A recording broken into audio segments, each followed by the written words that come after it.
ایک گاؤں میں غریب نائی رہا کرتا تھا، جس کی دکان تو نہیں تھی، البتہ لوگوں کے گھر جا کر حجامت کیا کرتا تھا۔ مشکل سے گزر بسر ہو رہی تھی۔ اس کے پاس رہنے کو نہ گھر تھا، نہ بیوی تھی، نہ بچے تھے، صرف ایک چادر، 2 جوڑے کپڑے اور حجامت کے سامان کا بیگ تھا، اور یہ 3-4 چیزیں اس کی ملکیت تھی۔ جب رات ہوتی تو وہ ایک بند سکول کے باہر چادر بچھاتا، بیگ سر کے نیچے رکھتا اور سو جاتا۔ ایک دن صبح کے وقت گاؤں میں سیلاب آ گیا۔ اس کی آنکھ کھلی تو ہر طرف شور و غل تھا۔ وہ اٹھا اور سکول کے ساتھ بنی ٹینکی پر چڑھ گیا، چادر بچھائی، دیوار کے ساتھ بیگ لگایا اور لیٹ کر لوگوں کو دیکھنے لگا۔ لوگ اپنا سامان، گھر کی قیمتی اشیاء لے کر بھاگ رہے تھے۔ کوئی نقدی لے کر بھاگ رہا ہے، کوئی زیور، کوئی بکریاں، کوئی کچھ قیمتی اشیاء لے کر بھاگ رہا ہے۔ اسی دوران ایک شخص بھاگتا ہوا آ رہا تھا۔ اس نے سونے کے زیور، پیسے اور کپڑے اٹھا رکھے تھے۔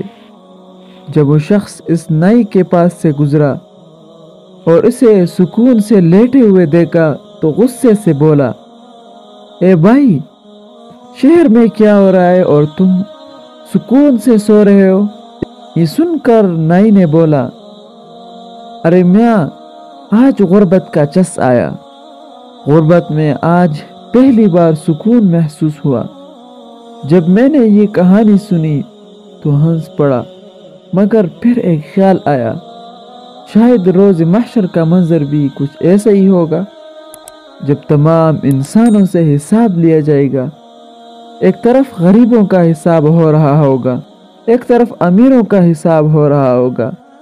پلازے، دکانیں، فیکٹریاں، گاڑیاں، بنگلے، اتنی چیزوں کا حساب کتاب دیتے ہوئے پسینے سے شرابور اور خوف سے تر تر کانپ رہے ہوں گے۔ تب شاید اسی نائی کی طرح غریب ان امیروں کو دیکھ رہے ہوں گے، چہرے پر ایک عجیب سا سکون، اور شاید دل ہی میں کہہ رہے ہوں گے، آج تو آتے غربت کا چس آیا۔